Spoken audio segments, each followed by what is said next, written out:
Can Christians have demons? Well, some people think they do. Isaiah Saldivar is one of them. And today you're going to watch a small clip of a much larger podcast that me and my friend Rob did for the Babbling Pastor podcast, in which we discuss one of the verses that Isaiah uses. If you've missed the first two episodes, the link will be in the description below. Let's get into it and take a look at the verse. So let's go to Mark chapter 7. This is another one he uses. I know I'm doing this a little bit out of order for you. I'm sorry about that. Mark chapter 7. Verse 24 is where we're going to start. Now, this is one of the instances that the Syrophoenician woman, this is one of the instances that I mentioned earlier. Jesus does have some interactions with Gentiles, though they are few, but normally they come to him. I think in every instance, actually, they come to him. And so this is one of the more key verses, right? So I haven't just heard Isaiah say this. I've heard Mike, starts with an S. Anyway. Signorelli. I got a real issue with that name, apparently, saying like sign. Only okay. You pronounce the G. Signorelli. Mike Signorelli. He uses this all the time. Andrew Pagani uses this all the time. Isaiah uses this.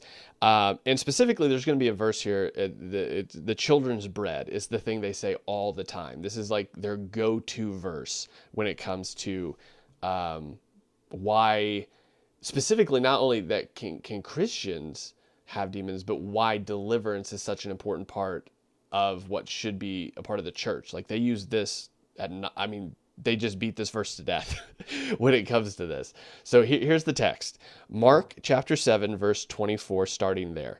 And it says this, "And from there he arose and went away to the region of Tyre and Sidon. And he entered into the house and did not want anyone to know, yet he could not be hidden. But immediately a woman whose little daughter had an unclean spirit heard of him and came and fell down at his feet. And the woman was a Gentile, a Syrophoenician by birth, and she begged him to cast the demon out of her daughter. And he said to her, 'Let the children be fed first, for it is not right to take the children's bread and throw it to the dogs.' But she answered him, 'Yes, Lord, but even the dogs under the table eat the children's crumbs.'" Now we could go obviously more, but the idea here is that the children's bread is the verse that they really latch onto here, saying that she's coming to him. The context of the verse is that her daughter is possessed by an unclean spirit. She asked Jesus to cast it out. His rebuttal seems to be, I don't do that for Gentiles because I'm not going to take something from the children, which is his people, and give it to those that are not his people. And so obviously he ends up doing it anyway. And this is a whole controversy. This section of verses is a whole different thing within progressivism about Jesus being corrected and whatnot, which we're not going to get into. But this Jesus is a racist. Yeah. But Mike Signorelli, Isaiah, Andrew Pagani, all of these guys use this as the reason. I mean, the number one, I'm sure they have others, but this is the number one reason that deliverance ministry isn't just important, but it is for believers, not unbelievers. So this is why, for example, I haven't ever heard them argue this, but I can definitely see this line of logic where they would say, this is the reason we don't go to the streets and possess demons out of all the crazy people on the streets, because they're not even believers. This is why we do it in churches, because it is the children's bread. And that is sort of the way they use this verse. So this is why he points this out, just to be super clear. Obviously, it does have something to do with unclean spirits and demon possession, but that bread verse is specifically kind of what him and others latch onto for that. So I know. Wow. So this is, I've never heard of that before. Yeah. So we're kind of coming at this at two different ways now. So obviously we're coming at it at the claim of believers can have, that's the reason we're doing this podcast, is because his claim is that believers can have demons. But clearly in this passage, that's not what's happening. The little girl's not a believer. The reason he uses this is because he says Jesus is claiming that the children's bread is deliverance from unclean spirits. And that's his argument based on this passage.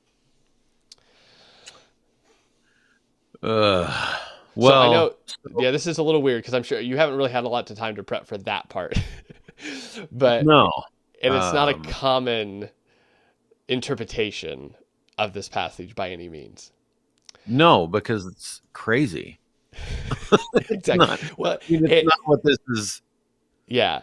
Yeah. As you formulate, so I'm going to give you a minute to formulate your thought. Yeah. I'm going to say something. I think this is why, again, and this is one of the reasons, for example, when I was asked what I wanted to teach our Wednesday night Bible study on next was why I wanted to do, one of the reasons I wanted to do exegetics and hermeneutics, because it's really easy that if you don't understand the very basic terms in which we interact with the scripture, that you can come away with things from the scripture that that are very much colored by the lenses, your very modern lenses, right? So, to give an example, Isaiah would come out of, and he wouldn't claim himself to be like a Pentecostal. He would say he's charismatic, but he names a bunch of people, which their names are escaping me now, that sort of pioneered the deliverance ministry movement of the 80s and 90s. And so, like Chuck Pierce, for example, those sort of guys that like he has inadvertently learned from and picks up their lenses, their hermeneutical lenses from. And so when he comes to a passage like this, and Jesus is saying, "Hey, why would I give you the children's bread?" Instead of exegeting this passage in a way that would say that Jesus has come primarily for the Jews, and this is his point, he then takes that as deliverance, because that's what's happening specifically here, is very much sort of microscopic down to, microscopic isn't a word, but it's pinpointed to now mean something very specific about demon possession and deliverance, rather than the wider thing that we've already discussed. I believe it was in Matthew, where Jesus says, "This is the purpose that I've come," right? And so Jesus' ministry continually, with the exception of a few Gentiles that he interacts with, is for his people. And this, I think within the hermeneutic, when you're just reading through, it's very clear that this is what he's talking about. Not that demon, deliverance is just for the Jewish people or just for his people, but in general that he has come for the Jews, and she is a Gentile Syrophoenician woman. So, Yeah. I think, so yeah, you're right. Like the point of the text is about the Gentile versus Israelite thing. More than it's about any demon possession. That just happens to be part of the story, part that's of the the scenario. Yeah. right. Yeah, yeah. This I think too. So I was like 3/4 listening to you, I got it. I and a threw you fourth. with you've never heard of this background before. Yeah. Yeah. So I'm looking at the same time, and the bread uh, is a common illustration, right? Obviously, and again, a lot of this is just coming from the top of my head. So like we may all go back through this and be like, oh, that dude's a heretic. Um, but bread is a really common illustration. It was actually one of the illustrations essentially was a bread like thing, like the manna, right? Mm-hmm. And all the way back then and after the Exodus. And then Jesus later said, what? I am the bread that came down from heaven.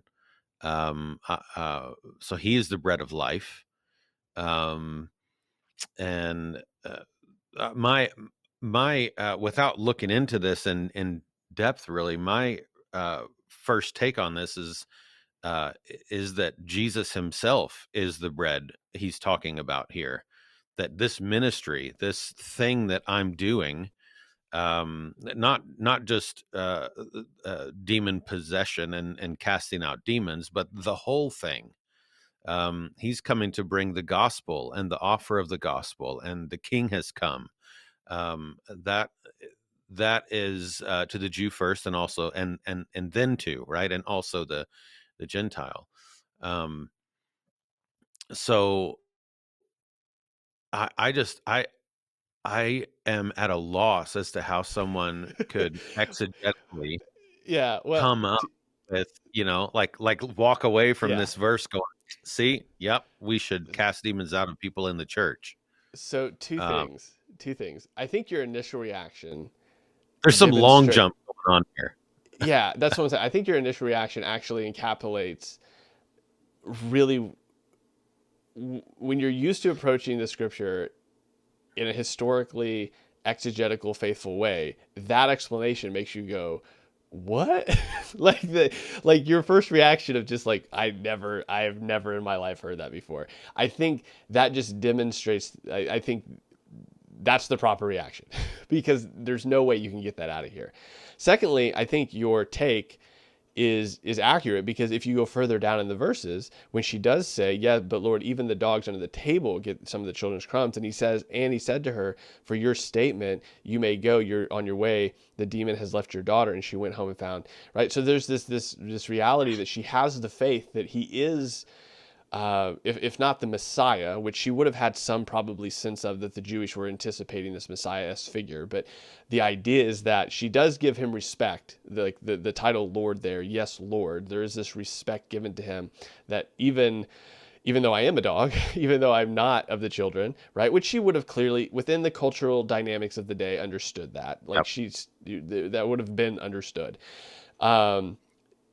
It's in her faith and still asking that he then gives her that, which plays in again to what you were saying about he comes, but the faith is first for the Jew, then for the Gentile, which we see later.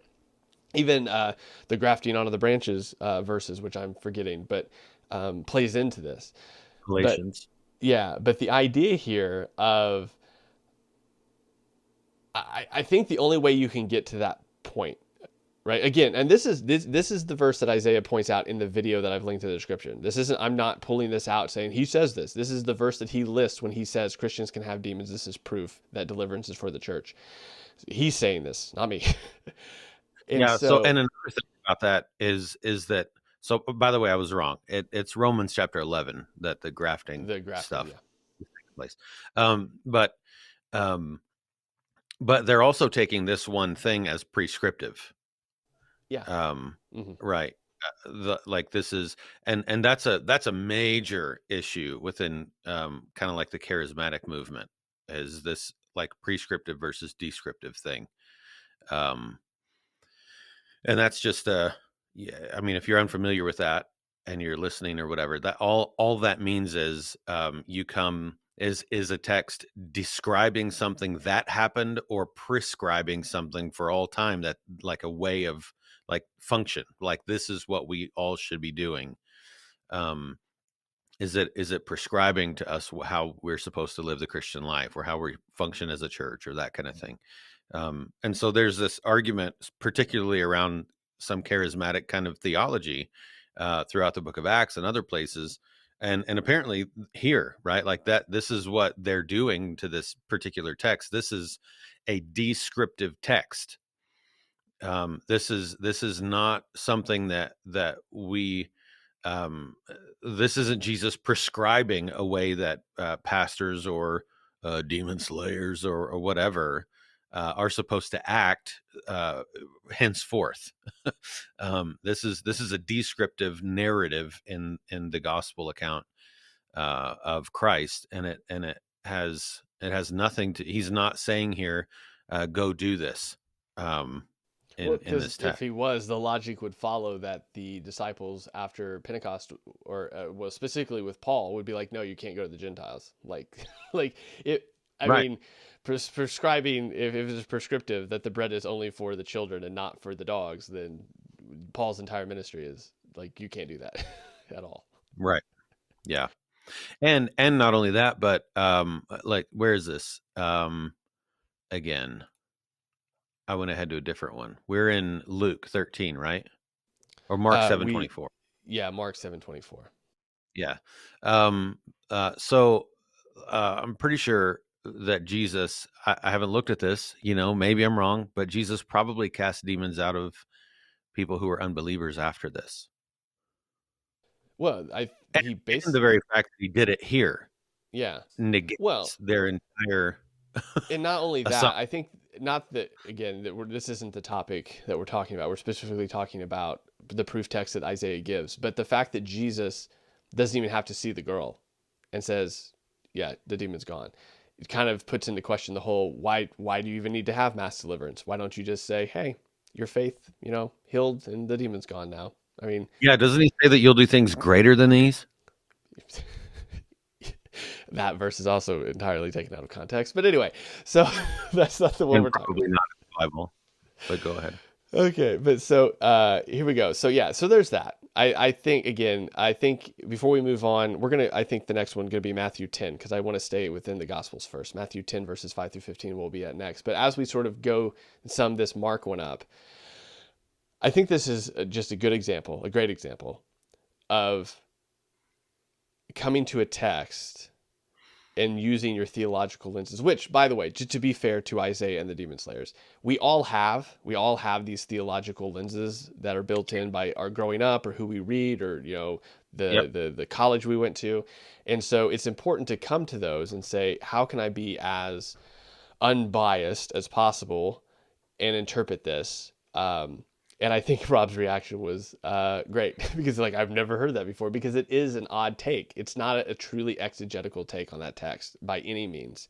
It's definitely developed. You first of all have to have this idea of demonology first before you can even prescribe that as this is what that means. Yeah, I can't imagine anyone would read this text without having any experience with anything. I can't imagine. I think that you would sooner come to the Jesus was a racist conclusion than this come to conclusion. The progressive conclusion. Yeah, no, it's true. You know what I think even that makes more sense to someone who doesn't know any of the. Well, if you're coming with just the historical, literal reading, yeah. If you just read the text and you don't, and it's the first time you picked a Bible up and you read this, you're not going to think that. Yeah. That even someone untrained you have to come to that with some specific lenses already built to come to that conclusion. Yeah, because it doesn't make any sense. I loved your reaction. I don't know.